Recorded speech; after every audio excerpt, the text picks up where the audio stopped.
Namaste. I want to share with you something that's deeply personal and meaningful. And I call it the Cynosure. The Cynosure means, let's take a look at it, a person or thing that is the center of attention or admiration. An example would be, the Lord was the cynosure of all eyes. Metaphorically, it means a guiding principle or a focus of attention. It comes from the Greek kυνοσούρα, a dog's tail. It's a name of Polaris, the North Star, which is the tail of what we call the little bear, Ursa Minor, what the Greeks used to call the little dog. So because Polaris is the center, or appears to be rather the center of the rotation of the sky, the star trails all go around it in a circle. So it's the center of attention. It's the point of reference. And remember, a point of reference, for example, like a title, creates a context. So here we are talking about context and meaning again. Can't get away from it.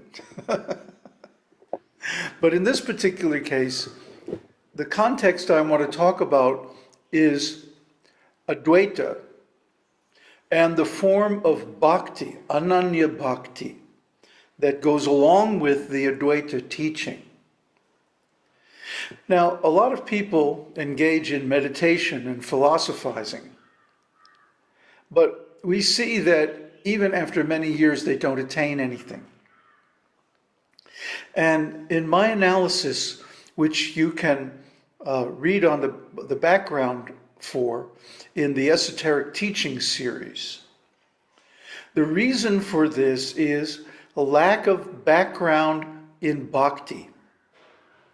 Karma yoga and bhakti-yoga have to be developed before raja-yoga and jñāṇa-yoga will work. If you don't have bhakti, your meditation will fail. I know people who've been meditating their whole lives and they're still very much stuck at the personality level. Why? Lack of background in bhakti. Lack of sufficient karma yoga, to merit the release, moksha, that is the proper result of these practices. So I think bhakti is centrally important. And especially if someone wants moksha, liberation, according to Advaita principles, bhakti is essential. If it wasn't, then why did Shankara, the greatest teacher of Advaita in history, write poems and hymns in praise of Govinda?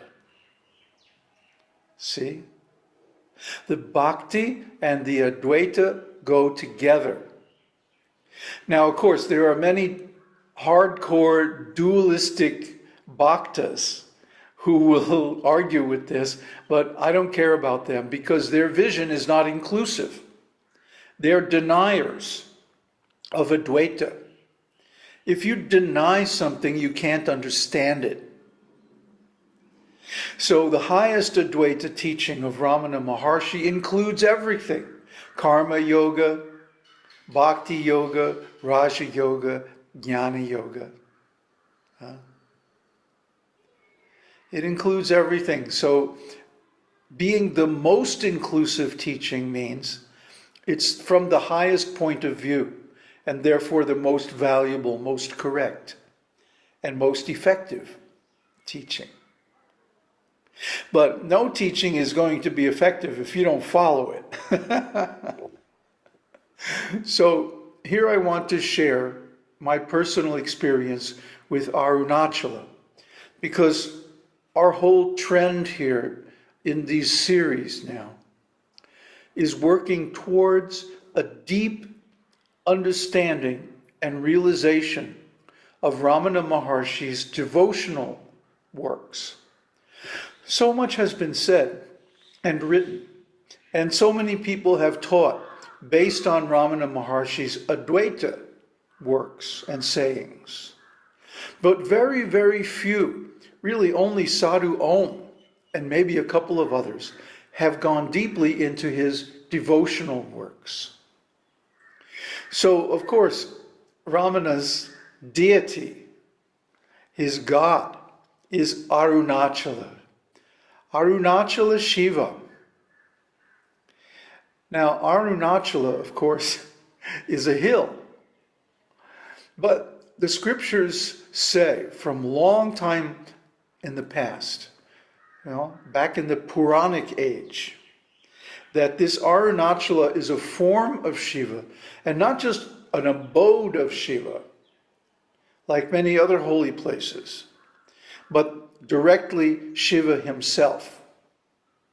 I'm not going to repeat the story here because it's well known, and it's given in so many other places, how Shiva manifested this form of Aruṇāchala. But what I want to share is my personal experience here. That I came here after a long apprenticeship, going through karma yoga, bhakti-yoga, and raja-yoga in the form of Buddha's teaching. And then even after completing Buddha's teaching, getting all the realizations, I still felt incomplete. I still felt something was missing. So, of course, what it was the complete view, the inclusive view of all the yogas in their proper relationship. And that's the teaching of Mahārṣi. Rāmaṇa Mahārṣi is giving this wonderful teaching in Upadesha Undiyar, which you should definitely study and try to realize. So once I practiced this teaching sufficiently and was able to realize it even a little bit, I started to spontaneously get the realizations of the nature of this hill. It's not just a pile of rocks. There's something really magical. That's why my production company is called Magic Mountain. Because everything is coming from Aruṇācala's mercy, Aruṇācala's grace, and Ramana's teachings. So, Rāmaṇa is, according to my understanding, Aruṇāchala personified. And he is giving the teachings, the same teachings Dakshinamurti gave, the form of Shiva, sitting facing the south. He gave at first some verbal teachings just to counteract the doubts of his disciples. And after that, he gave a teaching in silence. And in that teaching was everything needed for attainment of moksha. So, Aruṇāchala is the same. And my experience is, first of all, that Rāmaṇa and Aruṇāchala are indeed identical.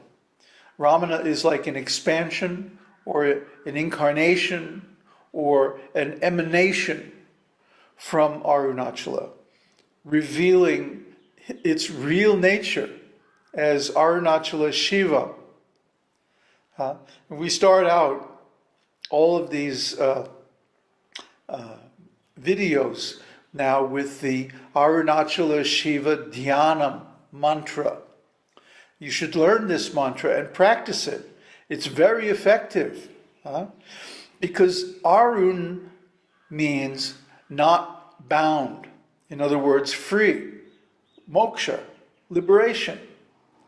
Arun. Run means bondage in Tamil. So Arun, not in bondage. Achala. Chala means moving.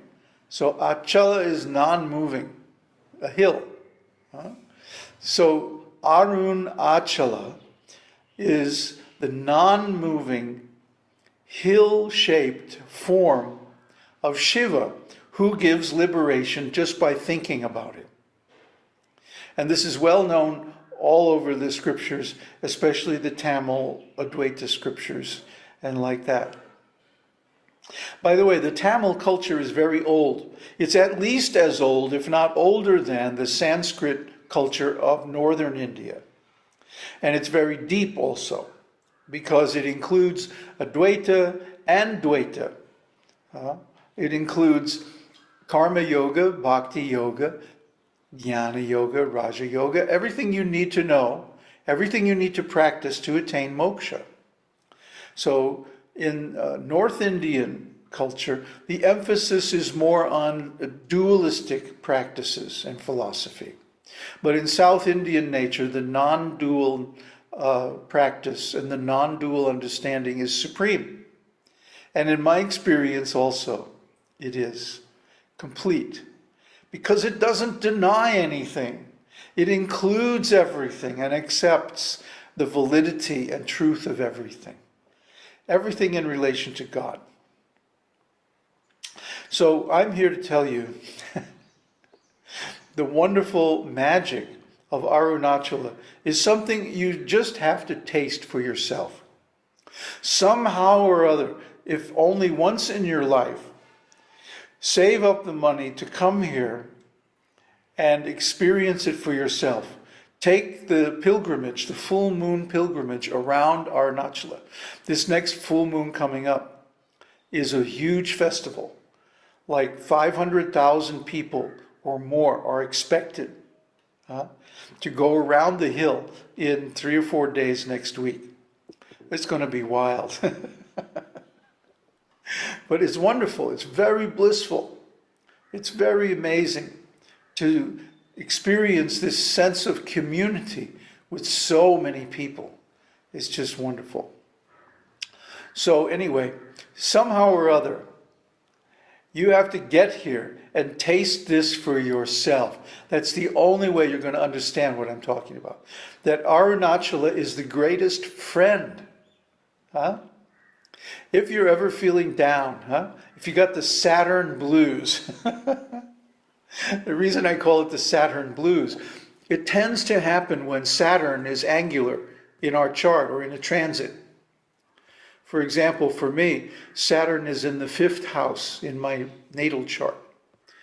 So everything connected with partnerships, relationships, organizations, anything like that tends to be problematic in my life. And then when, in addition, Saturn is squaring something in my chart, or the sun or moon comes around and squares or opposes Saturn, then there's always the Saturn blues. And it's a very familiar tune to a lot of people. I used to let it bug me. I used to let it drive me into depression until I realized I made this connection with Aruṇāchala. And now, anytime I get the Saturn blues, I just talk to him. Now, this is really funny, I mean, a lot of times he doesn't reply, but sometimes he does. He's a man of few words. Strong, silent type. But when he does, it's always with full understanding and compassion. And that'll make the blues disappear faster than anything, in my experience. So, you have to try it. It's said just by thinking of Aruṇāchala, one attains liberation. That means everything that you could get by practicing Buddha's teaching, everything you could get by practicing the Bhakti teaching, everything you could get by any form of karma yoga, hatha yoga, whatever, you can get simply by thinking of Aruṇāchala at a distance, and simply by living within like 40 kilometers of the hill. You get that all automatically. So everybody here has a guru, Aruṇāchala, the non-moving form of Shiva that gives liberation just by thinking about it. So I urge you all to come and visit and let me know. Maybe we can meet. Okay? Om Tat Sat. Om Harihi Om. கருணார்ணவமாய் கருதக்கதி நல்கும் அருணாச்சல சிவம் ஈதான்